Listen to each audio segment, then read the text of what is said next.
Okay na, okay na. Ma'am Lola Cosre, nandiyan na ba? Ano, bulag tayo ngayon. Di ko talagang doble yung paningin ko eh. Kaya lang, the show must go on daw eh. Ma'am Yuli Shu. Manang Biday! Oy! Manang Biday! Ilukat mo man! Manang Biday!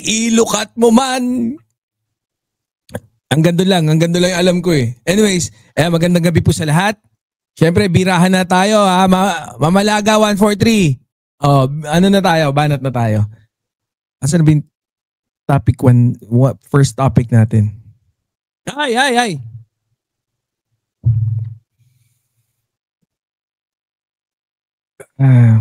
Eto kasi, no? Maganda yung topic na to, no? Kamakailan nga si Secretary Lucas hindi ako handa sa topic.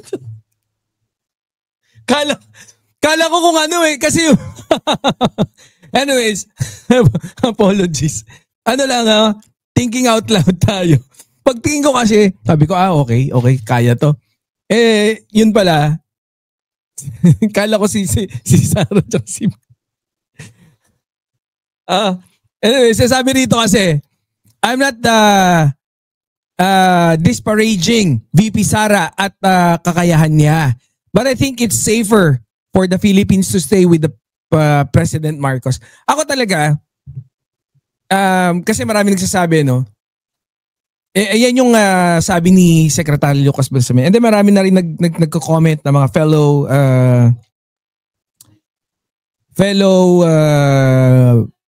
PBBM supporters natin. No, I'm not sure with the rest of the hosts here kung ano yung mga opinion nila pagdating dito. Pero ako, I think I do feel na medyo may konti. No? Kung talagang believe pa rin si Secretary Lucas Bersamin kay PBBM, I think it's more no, pero siguro he doesn't want to look more like a himud puwet, no? Siguro ayaw niya, he doesn't want to go further dun sa ganun yun. Achievement na Birahan PH! Woo! 1 million views! Napakalaka. Yan ang pangmalakasan na channel. Wala pa tayong isang buwan. Meron na. Wala pa tayong ano dyan? Ginagawa pa lang daw. Thank you sa lahat! Thank you. Maraming salamat sa lahat ng mga sumusuporta sa Birahan, yung mga birador natin dyan. No? Mga tulong-tulong, no? Ng mga Ceresa Force, BMB family. Siyempre sila, kayong lahat, no? Yung mga mandirigma natin dyan. Grabe, no? Grabe, ganun talaga pagka I'm really happy, no, to be with siyempre yung ating mga tropa sa likod ng Birahan PH. And of course, yung nasa front line, si Boss M. Oy, Boss M, thank you Bonus! Bonus! Siyempre si Boss M, si Boss Tax, si Tolnyolo, siyempre yours truly. Ayan, sarap! Ano daw? Wala ka naman ebidensya na 1 million views. Paano?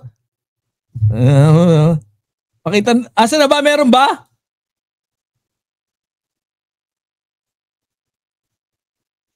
Pucho pa, 14K na. Siyempre meron tayong ebidensya. Pwede ba namang wala namang ebidensya naman? Wait lang. Ano natin? Ebidensya lang pala eh.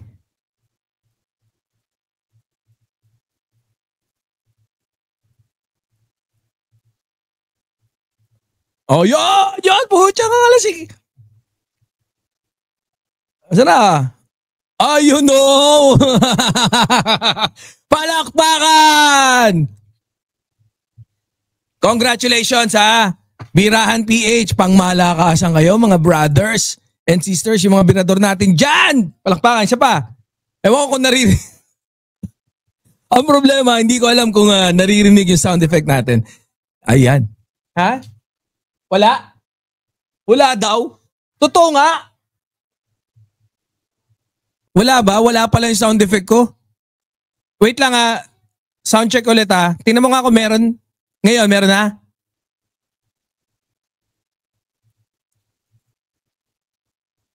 Pag main stereo, default. Ayan, meron? Wala pa rin? Ha? Meron eh. Wala nga. Yun. Meron na.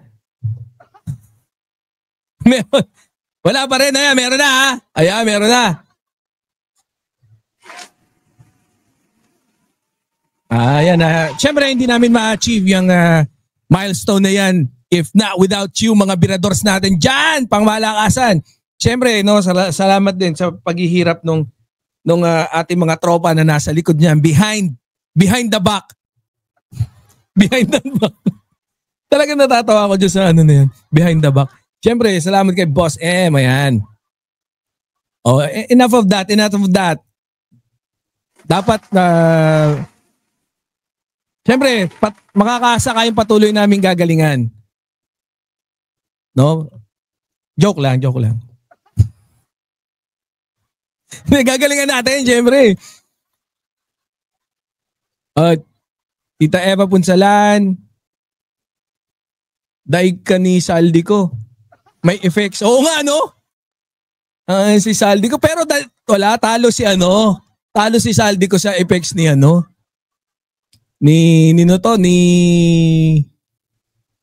may effect si pangmalakasan Sino nun? Si Saldi ko, si Chubby Chingson kagabi. Pangmalakasan. Anyways, eto na. Balik na tayo rito sa ating topic. Eto kasi nga, no? We all know for a fact, especially those yung mga mahilig sa politika, and you are those, and we are yun yung tao na tinutukoy ko mahilig sa politika.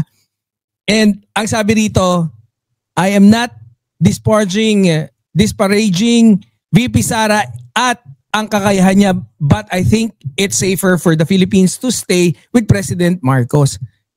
Parang, I think kasi kaya naman ako, no, yung opinion ko with that is parang dun sa sinabi ni Secretary Lucas Bersamin, parang meron pa rin siyang may konting alinlangan na no? Parang hindi na ganun yung bentahe.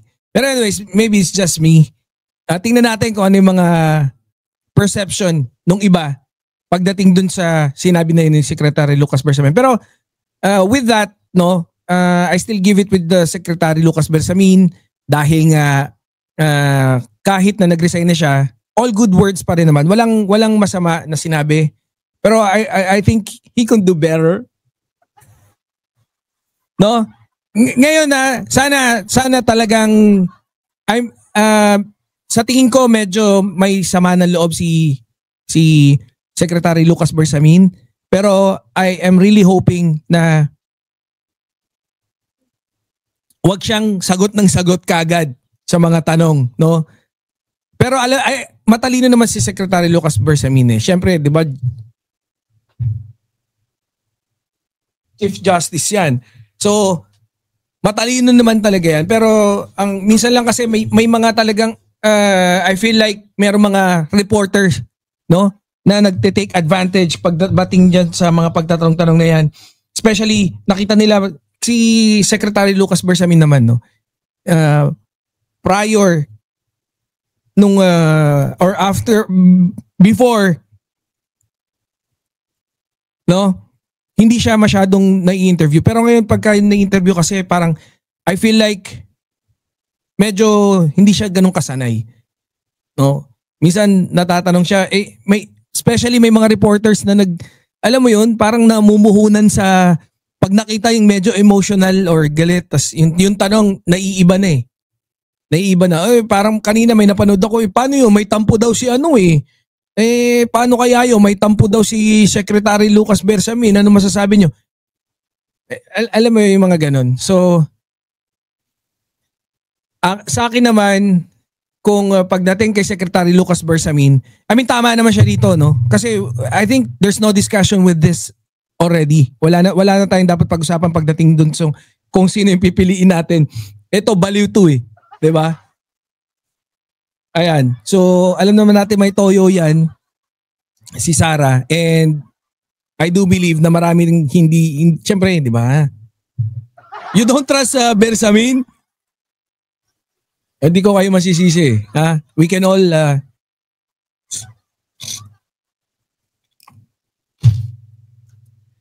kasi as an ES, kung bilang executive secretary, hindi ako masyadong happy sa performance niya.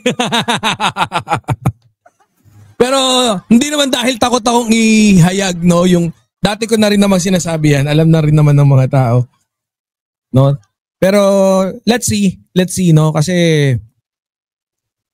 pero alam ko na matalino si Secretary Lucas Bersamin, no. Kaya lang Chief Justice kasi siya, no. Hindi ko alam kung bakit nilagay siya diyan as ano.